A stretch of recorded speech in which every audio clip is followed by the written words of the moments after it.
secara resmi dan Suaranya kecil, Pak Anies.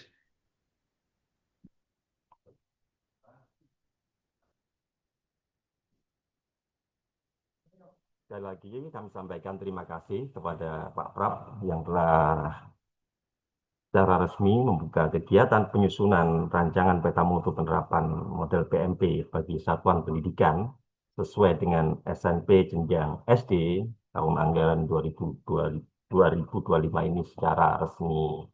Dan tentunya banyak info menarik tadi yang bisa disampaikan oleh beliau terkait dengan bagaimana BPPMP bergerak maju bersama Bapak Ibu semuanya sebagai barometer mutu pendidikan di Jawa Timur. Dan tentunya eh, kami berharap juga keikutsertaan Bapak Ibu dalam setiap kegiatan dari BPPMP termasuk webinar, podcast, dan bisa diakses melalui sosial media dari BPPMP melalui YouTube, kanal YouTube BPPMP, kanal IG BPPMP Jawa Timur, sehingga diharapkan Bapak Ibu bisa mendapatkan update-update informasi terbaru dari kementerian melalui kami BPPMP Jawa Timur. Terima kasih Pak Prab. Berikutnya kita masuk ke sesi materi. Yang pertama Pak Suparno ya. Pak Suparno, apakah sudah hadir bersama kami? Sudah, Bapak, bisa Alhamdulillah. didengar Ya, suara saya ya? ya, terdengar sangat clear, persis suaranya, dan sangat ganteng wajahnya. Semoga materi hari ini dari Pak Suparno, SPD MM, ini memberikan pencerahan kepada Bapak Ibu semuanya terkait bagaimana strategi menyusun rancangan peta mutu penerapan model PMP untuk jenjang SD, terutama eh, sesuai dengan standar nasional pendidikan yang baru ini. Monggo, ada lumayan Pak waktunya. Kita Ya, kasih waktu 1 jam atau 2 jam ini Bapak. Secukupnya Bapak ya. Nggih. Baik. Monggo silakan Pak Suparno. Monggo Terima memperkenalkan kasih diri dulu. Nggih. Pak Anies. Nggih, siap. Terima kasih Pak Anies. Semoga suara saya bisa didengar oleh semua peserta yang kali ini hadir di Zoom meeting BPPMP Provinsi Jawa Timur. Saya awali dengan pantun ya. Siap. Di sekolah belajar ilmu, Cakep. peta mutu jadi pedoman. Tingkatkan Cakep. kualitas setiap waktu, pendidikan bermutu, semua jadi nyaman. Cakep. Bunga mawar harum baunya, mekar Cakep. indah di tepi taman. Assalamualaikum pembuka acara, semoga damai penuh kebahagiaan. Cakep. Jos. Amin. Monggo. Assalamualaikum warahmatullahi wabarakatuh. Salam sejahtera untuk kita semuanya. Om Swastiastu, Namo Buddhaya, salam kebajikan, Rahayu. Selamat pagi Bapak Ibu semuanya. Semoga sehat selalu untuk bisa menguatkan kita dalam meningkatkan mutu pendidikan, terutama mutu layanan kita, Bapak Ibu semuanya, kepada para murid atau peserta didik, terutama di sekolahnya masing-masing untuk bisa menguatkan karakternya dan meningkatkan kompetensinya. Puji syukur Alhamdulillah kita panjatkan kehadirat Allah Subhanahu wa Ta'ala.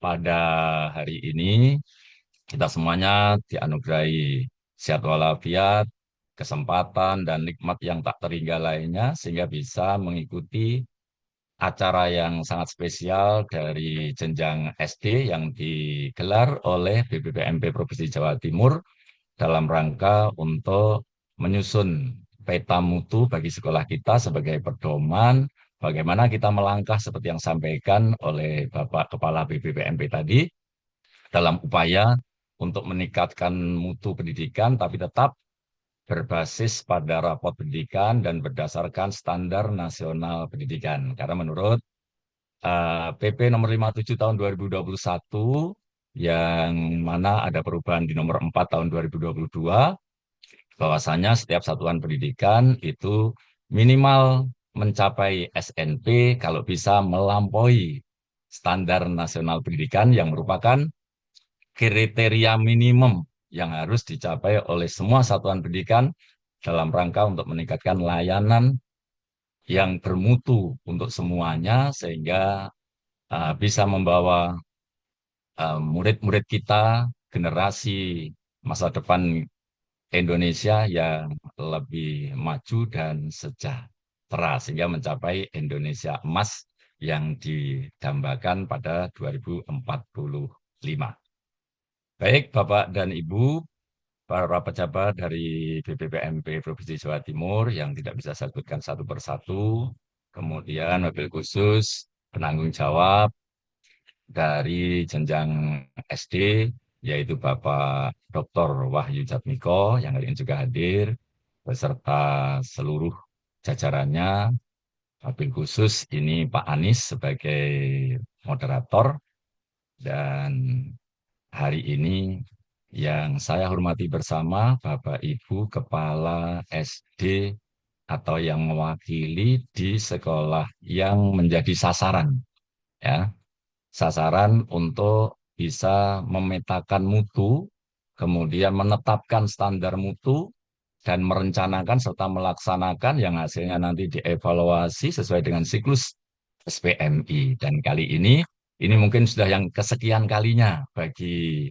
Bapak Ibu semuanya, tapi ini hanya untuk ingin memastikan bahwa sekolah-sekolah yang kali ini diundang oleh BPMP Jawa Timur ini benar-benar bisa untuk merencanakan dan melaksanakan dengan dasar peta mutu yang ada dari rapor pendidikan dan berdasarkan pada standar nasional pendidikan.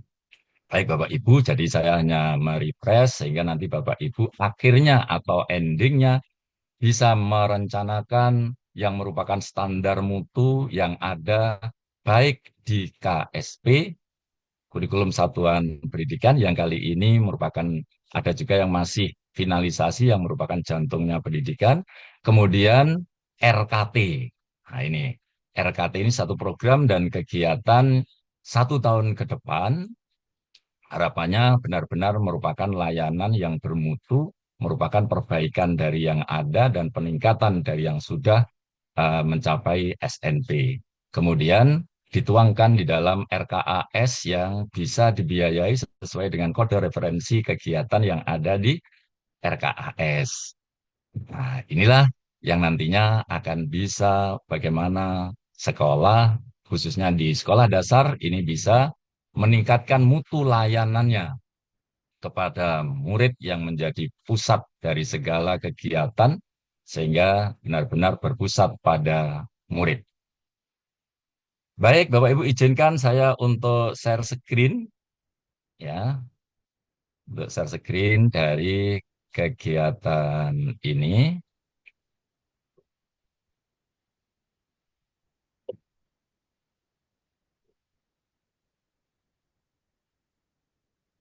Bentar, iya.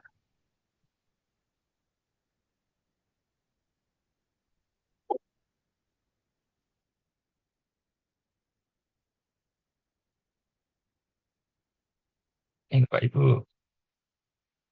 Nah, kegiatan penyusunan rancangan peta penerapan model PMP bagi satuan pendidikan sesuai SNP pada jenjang sekolah dasar tahun anggaran 2025.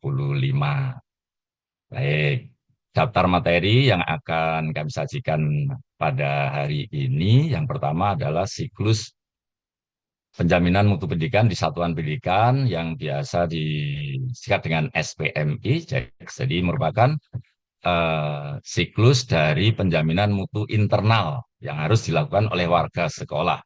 Kemudian nanti bagaimana tahapan implementasi SPMI di satuan pendidikan Kemudian nanti Mas Oki akan melanjutkan dengan dashboard Simantap sebagai sekali lagi sebagai alat bantu advokasi mutu di dalam merencanakan, menetapkan mutu, standar mutu, dan kemudian komitmen untuk melaksanakan.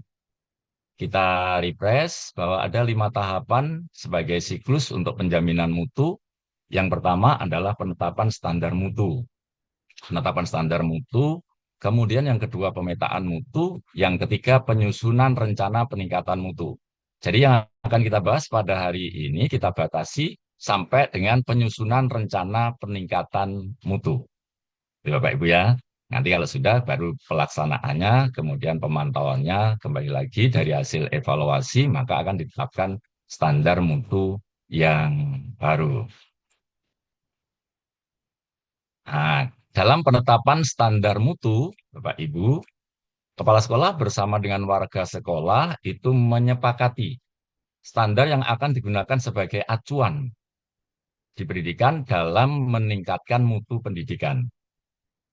Standar mutu yang ditetapkan itu bisa masuk dalam KSP, bisa dalam RKJM, dan bisa dalam RKT. Penetapan standar mutu ini ada 2 hal yang sangat penting. Yang pertama adalah penetapan kebijakan mutu. Yang kedua adalah penetapan standar mutu. Nah, penetapan kebijakan mutu ini, warga sekolah menetapkan komitmen. Komitmen itu dituangkan dalam visi, misi, dan tujuan sekolah. Bagaimana visi, misi, dan tujuan sekolah itu dicapai selaras dengan standar nasional pendidikan dan benar-benar untuk memperbaiki layanan mutu pendidikan yang mana berdasarkan dari peta mutu yang sudah dibuat oleh sekolah dari hasil identifikasi rapor pendidikan. Ya, sehingga dari analisis satuan pendidikan maka tercetuslah visi, misi, dan tujuan. Yang ini bisa masuk ke KSP pada visi, misi, dan tujuan, bisa ada di RKJM, rencana kerja jangka menengah, juga bisa di RKT. Yang tidak ada di Arkas, Bapak Ibu ya, karena Arkas itu implementasi dari RKT yang bisa dibiayai sesuai dengan kode referensi Arkas. Kemudian yang kedua adalah penetapan standar mutu.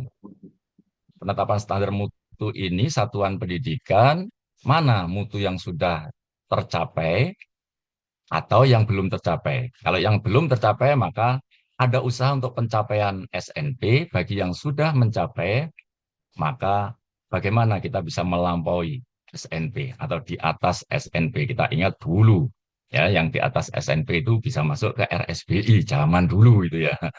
Sekarang bagaimana kita bisa melampaui di atas SNP. Kemudian penetapan standar mutu berikutnya, sekolah itu menetapkan standar operasional, ya.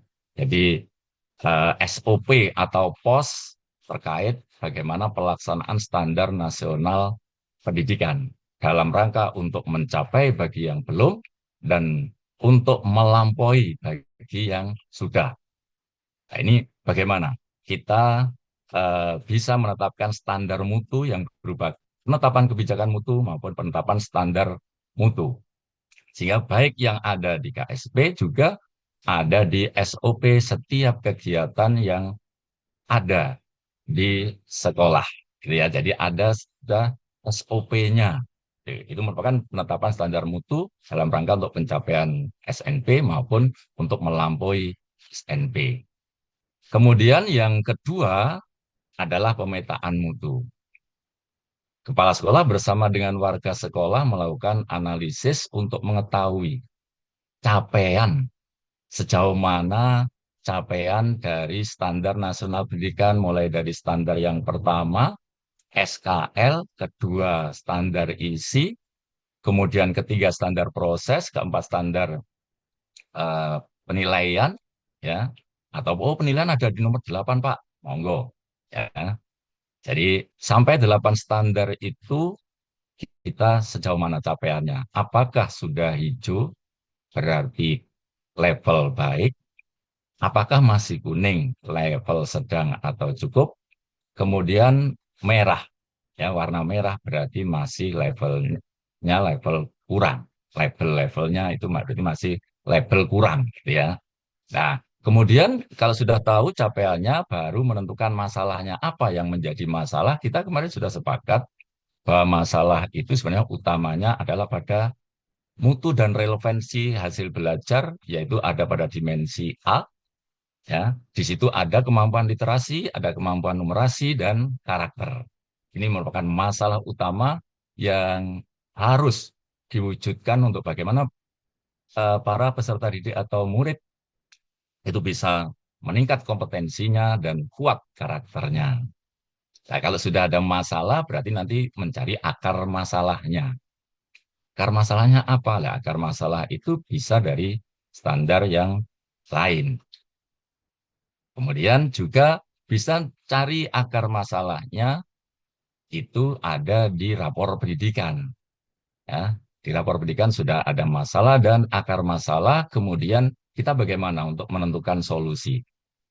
Disitulah setelah kita mengetahui capaian, kemudian kita mengetahui masalah dan akar masalahnya, kemudian kita merekomendasikan solusi, maka sudah bisa disusun untuk peta mutu sekolah tersebut. Jadi sekolah sebenarnya sudah bisa untuk menyusun peta mutunya sendiri dengan melihat dari SNP dan rapor pendidikan, diketahui capaiannya, diketahui masalahnya, diketahui akar masalahnya, dan berani untuk memberikan rekomendasi solusi, langkah ke depan untuk meningkatkan layanan pendidikan. Mutu layanan pendidikan itu supaya meningkat sehingga hasil akhir mutu hasil belajar dan relevansinya itu benar-benar bisa terwujud. Langkah-langkah yang harus dilakukan untuk pemetaan mutu, yang pertama adalah pengumpulan data. Pengumpulan data yang paling mudah adalah data internal. Data internal ini adalah Dapodik. Disinilah pentingnya Dapodik. Dapodik diisi dengan lengkap, maka semua yang merupakan data satu-satunya yang bisa digunakan bagaimana bos bisa cair, kemudian sertifikasi bisa cair, sertifikasi Bapak Ibu, semuanya itu bagaimana untuk kelengkapan pengisian Dapodik. Maka operator Dapodik yang selalu harus disinggung, selalu harus diingatkan. Dan kemarin terakhir, Dapodik sinkron dan cut-off tanggal 31 Agustus. Berdasarkan cut-off itulah, maka pencairan BOS dan lain sebagainya diambil dari cut-off 31 Desember 2025. Ini kemudian data dari RKAS. Bapak Ibu bisa mengunduh RKAS dalam kertas kerja RKAS. Mana yang sudah terlaksana, mana yang belum, berdampak atau tidak, dan yang sudah didanai kegiatan-kegiatan tersebut, terutama terhadap siswa. Jadi berpusat pada murid. Kemudian rapor siswa, Bapak Ibu juga, adakah peningkatan dari semester 1 ke semester 2 atau semester ganjil ke semester genap, dari tahun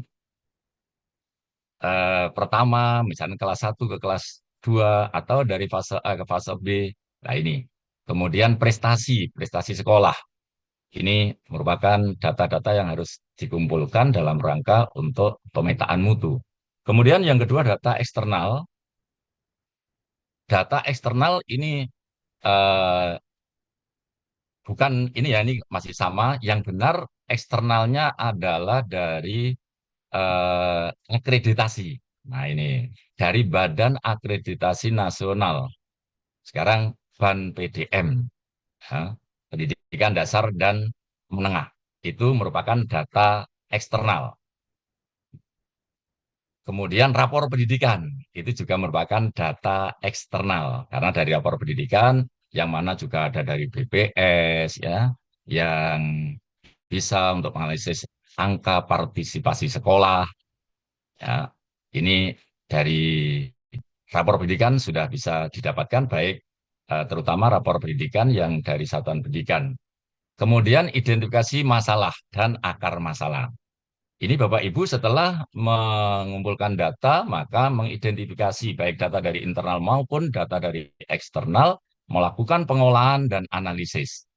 Jadi dari raport pendidikan Bapak Ibu, dari SNP Bapak Ibu, kemudian nanti ada, Mas Oki nanti akan menjelaskan kebermanfaatan dari dashboard si mantap gitu ya, yang akan membantu Bapak Ibu semuanya pasti nanti ya.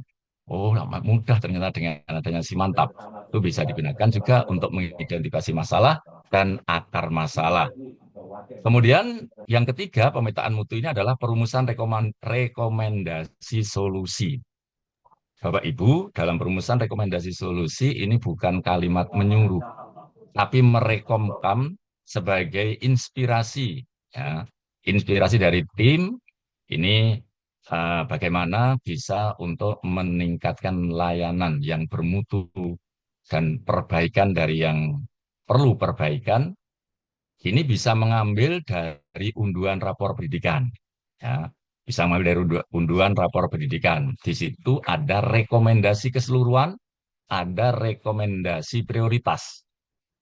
Jika, sekali lagi, jika sumber daya di sekolah itu cukup bahkan berlebih, maka bisa menggunakan rekomendasi keseluruhan. Kemudian jika terbatas, maka paling tidak rekomendasi prioritas itulah yang harus dilakukan. Karena masih banyak sampai saat ini operator dari Arkas maupun Pemdok maupun bendaharanya itu masih kesulitan menentukan kegiatan apa di Arkas itu.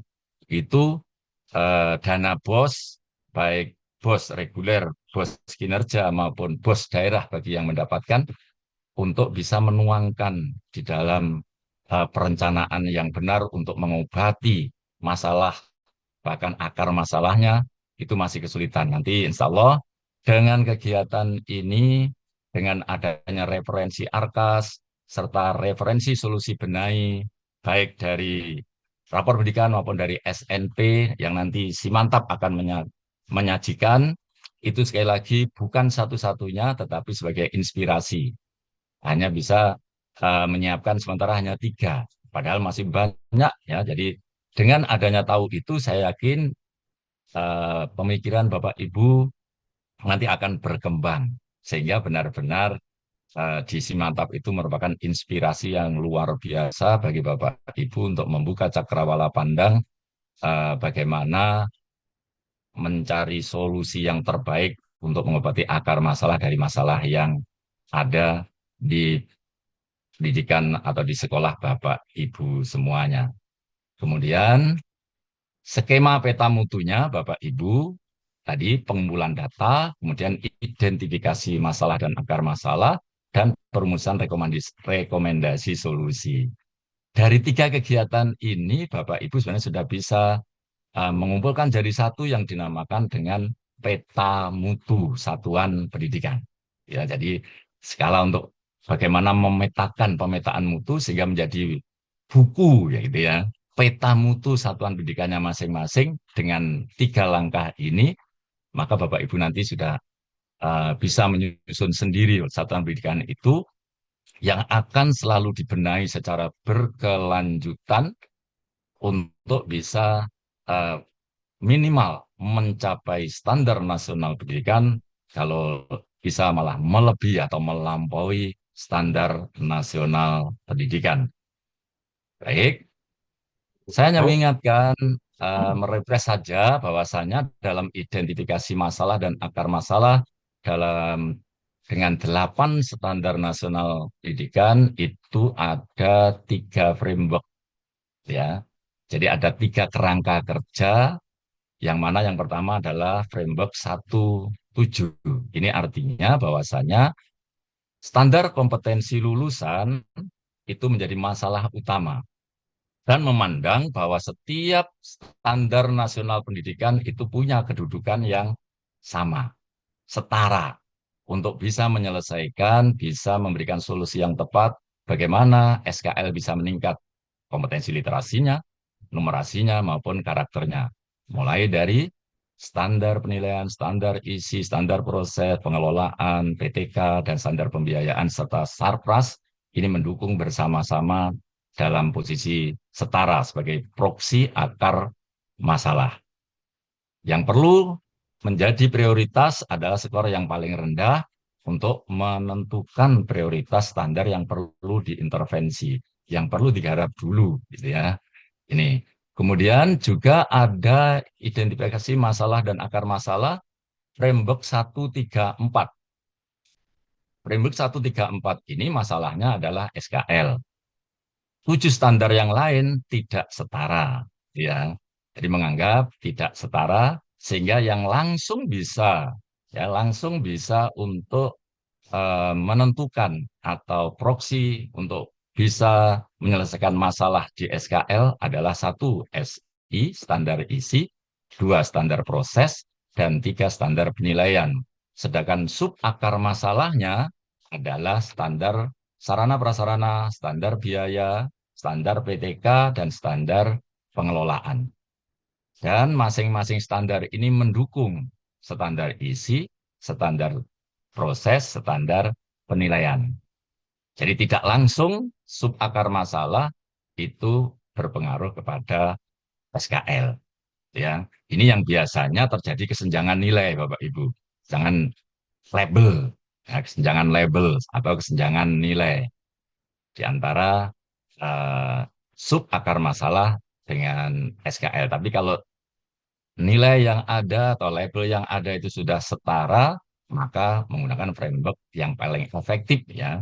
Sementara ini yang paling efektif adalah framework 17 jika setara. Tapi kalau perbedaan yang kesenjangannya ada, maka bisa framework ini. Ini hanya bagaimana kerangka berpikir alur untuk menghubungkan antar indikator mutu.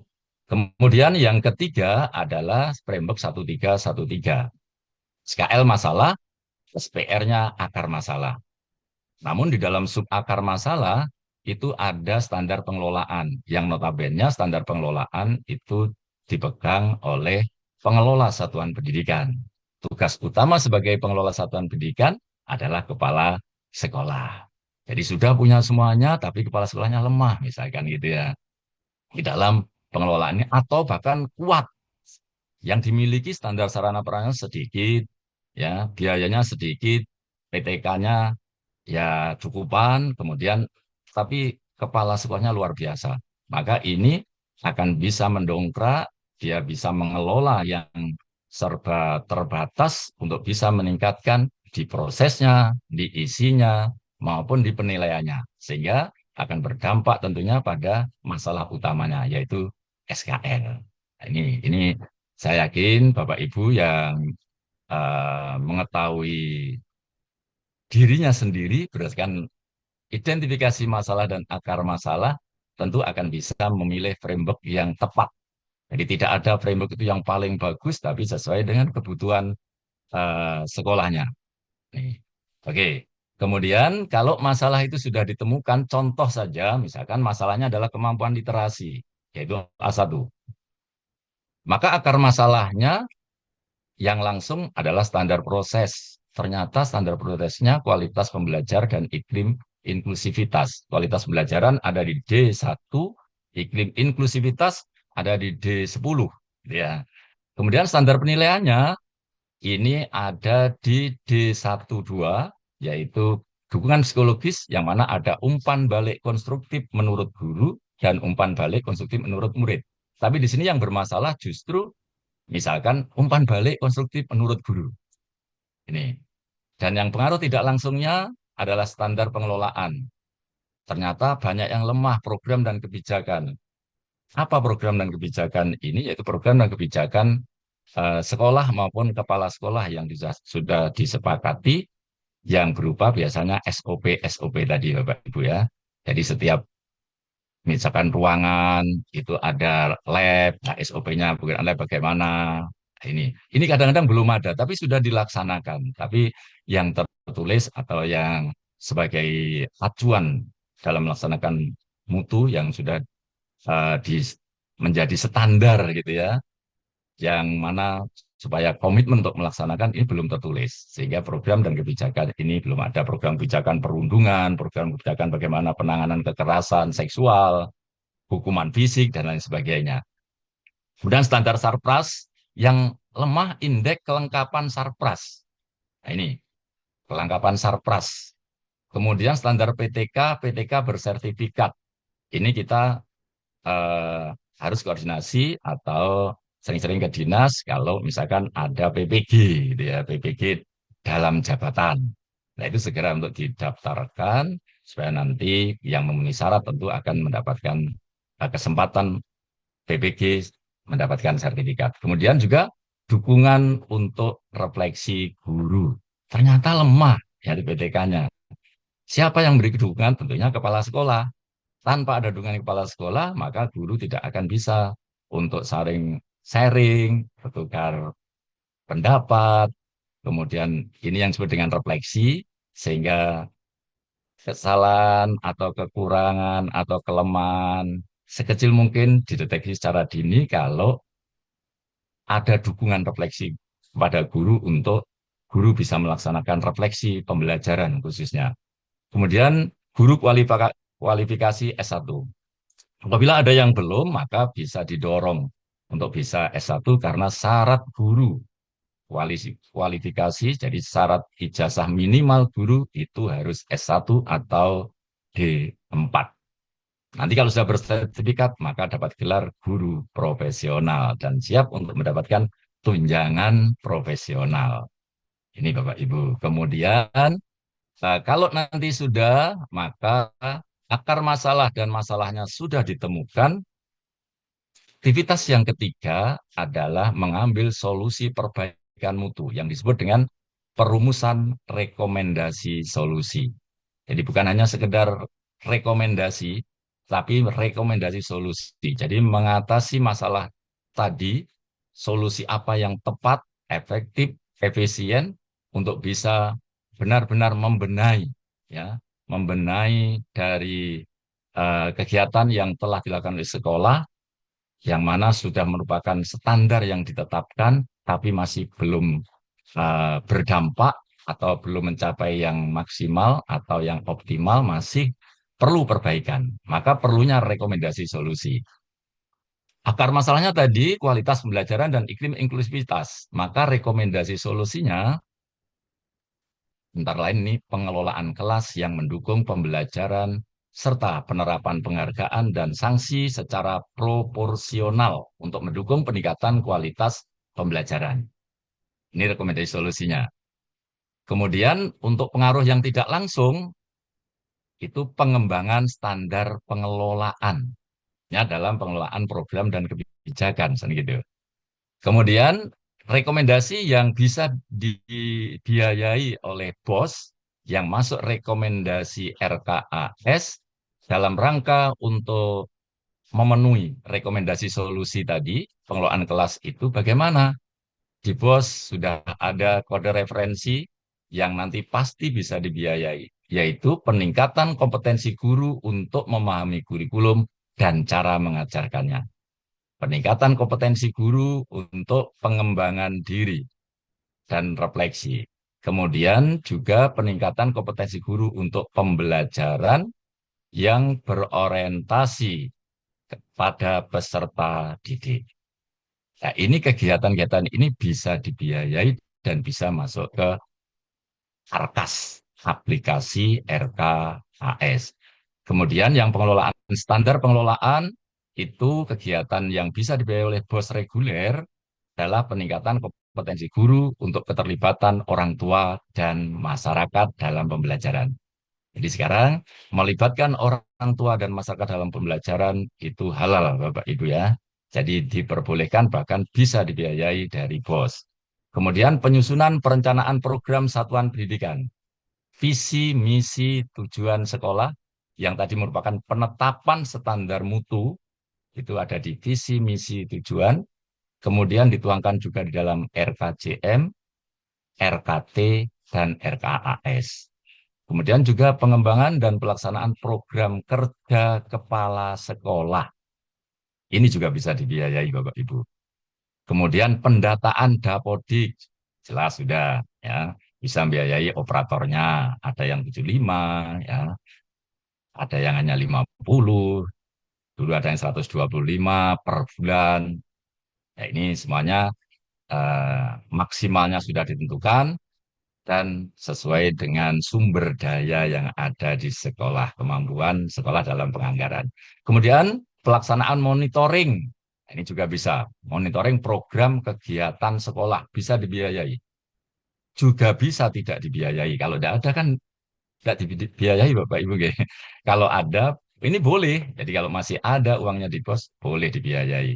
Kemudian pengembangan sistem informasi untuk menunjang manajemen sekolah. Nah, ini juga boleh. Itulah rekomendasi dari RKAS yang mana nanti bisa dibiayai dengan bos reguler. Kecuali yang bos yang dapat bos kinerja. Sekarang hanya dua ya. Hanya untuk boleh dilakukan untuk dua kegiatan. Antara lain adalah pembelajaran coding dan AI serta untuk pembelajaran mendalam. Sementara itu fokus untuk kinerja yang boskin yang sekarang. Kemudian berikutnya Baik, Pak penyusunan Parto, rencana peningkatan mutu. Ngapunten, Ya, sebelum ke penyusunan rencana peningkatan mutu, mohon izin oke, untuk mengingatkan kembali kepada peserta agar segera mengisi daftar hadir oke, monggo. sambil terus memantau, mengikuti kegiatan hari ini agar Bapak Ibu semuanya nanti bisa terkoneksi dengan kami di kegiatan-kegiatan berikutnya. Demikian, sekali lagi saya ingatkan kembali kepada Bapak Ibu peserta, Alhamdulillah kita mencapai 1.000 Pak, 1.000 peserta, maka kami berharap agar seluruh peserta nanti bisa mengisi daftar hadir